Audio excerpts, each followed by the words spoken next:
Halo saudara, kita berjumpa lagi ya dalam program Kuasa Kebenaran Channel.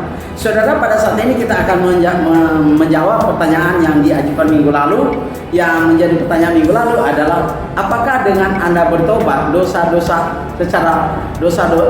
apakah dengan Anda bertobat dari dosa-dosa, secara otomatis dosa-dosa Anda yang lalu diampuni dan diselamatkan? Saudara, bagaimana perjanjian baru menjelaskan hal ini?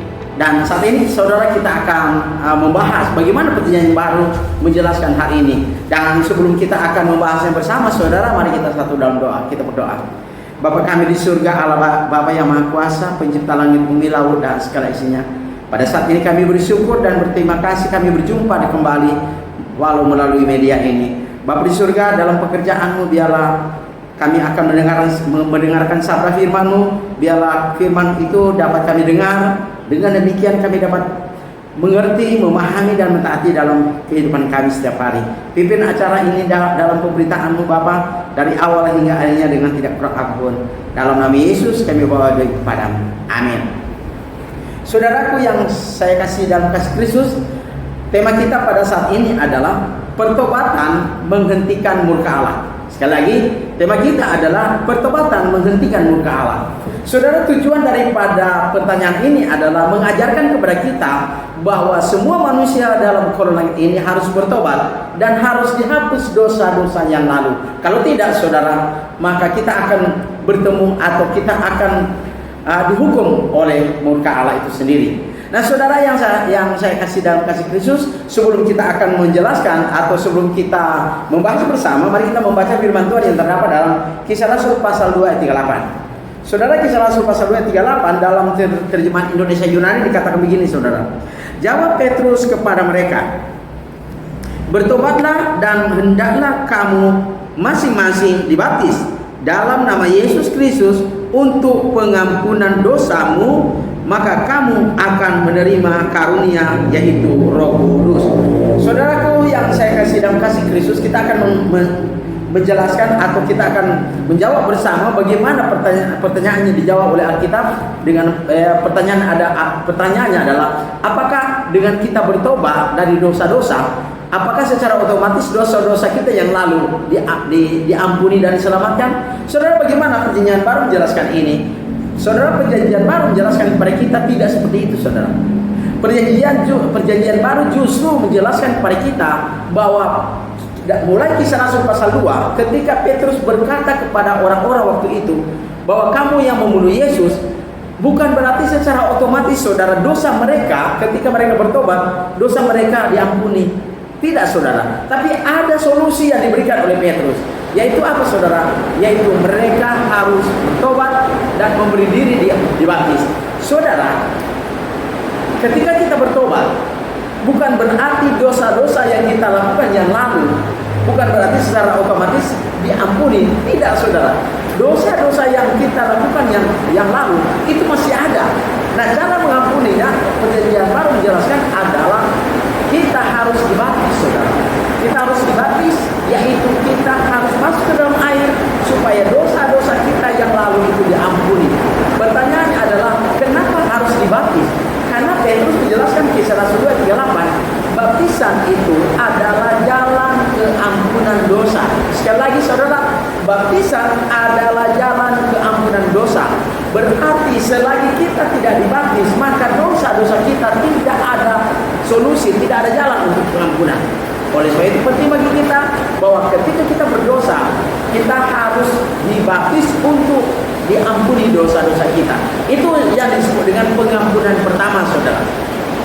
Nah saudara, ketika kita bertobat, dan tujuan bertobat kan kita berarti menghentikan, karena dari bahasa Yunani-nya metanoeo, yang artinya menghentikan aktivitas dosa, itu bertobat.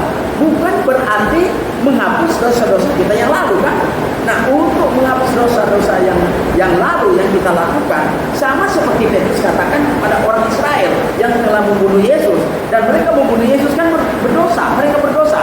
Dan itulah sebabnya Petrus bilang, hendaklah kamu bertobat dan memberi diri dibaptis untuk jalan keampunan dosa. Jadi baptisan adalah jalan keampunan dosa. Selagi orang tidak dibaptis, maka dosanya akan kekal. Mengapa? Karena baptisan adalah jalan keampunan dosa. Jadi saudara, setelah kita dibaptis, maka di dalam air itu saudara, dosa-dosa kita yang ada dalam hati nurani kita itu disucikan, dicuci, dibersihkan oleh darah Kristus yang dikerjakan oleh Roh Kudus di dalam air itu.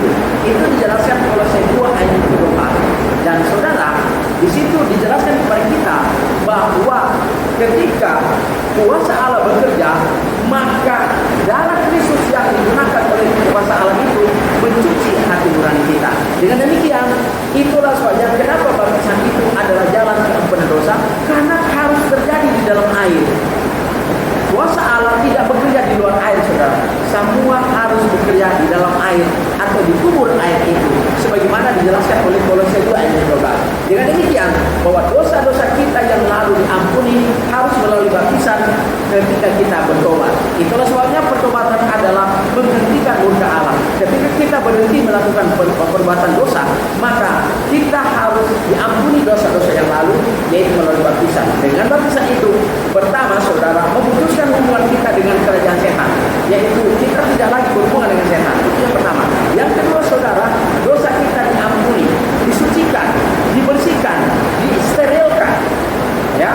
Dan setelah itu saudara, kita keluar dari dalam air, kita menerima hidup yang baru. Kehidupan yang baru sebagaimana Paulus katakan dalam Roma 6 ayat 3 dan 4. Dengan demikian, maka dosa-dosa kita yang lalu sudah dihapus melalui baptisan yang kita lakukan dan kita mentaatinya masuk dalam air, maka dosa kita sudah tidak ada lagi, maka kita menjadi orang kudus atau orang suci setelah kita keluar dari dalam air. Dengan demikian, bahwa dosa-dosa kita tidak secara otomatis, bahwa dosa kita diampuni dan kita diselamatkan akibat kita bertobat, tidak saudara, harus diampuni. Cara pengampunan yang dijelaskan oleh Alkitab adalah kita harus dibaptis, dan setelah kita dibaptis keluar dari air, kita diselamatkan. Itu Markus 16 ayat 16 dikatakan, Yesus katakan, barang siapa yang percaya dan dibaptiskan akan diselamatkan. Semoga pelajaran ini memberikan motivasi bagi kita dan pengetahuan bagi kita bahwa kita harus solusinya harus dibaptis untuk pengampunan dosa. Itu yang pertama.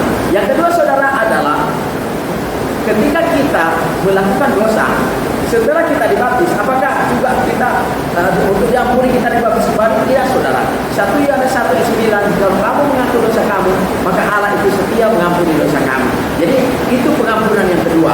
Pengampunan pertama harus melalui baptisan, pengampunan kedua harus cukup mengaku kepada Allah, maka Allah itu setia dan adil mengampuni dosa kita. Semoga bermanfaat bagi kita dan memberikan kekuatan iman kepada kita. Amin Tuhan berkati. Saudara, mari kita berdoa. Bapa kami, semoga terima kasih kami telah mendengar sabda firman-Mu, dan biarlah firman itu membuka, mengajarkan kami agar kami lebih mengerti kebenaran-Mu. Dengan demikian kami mengerti, kami dapat mentaati kebenaran-Mu, dan kami dapat setia kepada-Mu sampai Yesus datang pada kali yang kedua. Terima kasih Bapa, inilah doa dan permohonan kami dalam nama Yesus kami bawa kepada-Mu. Amin. Saudara, apabila saudara memiliki pertanyaan, hubungi nomor saya di 0853 40 42 9873. Tuhan berkati.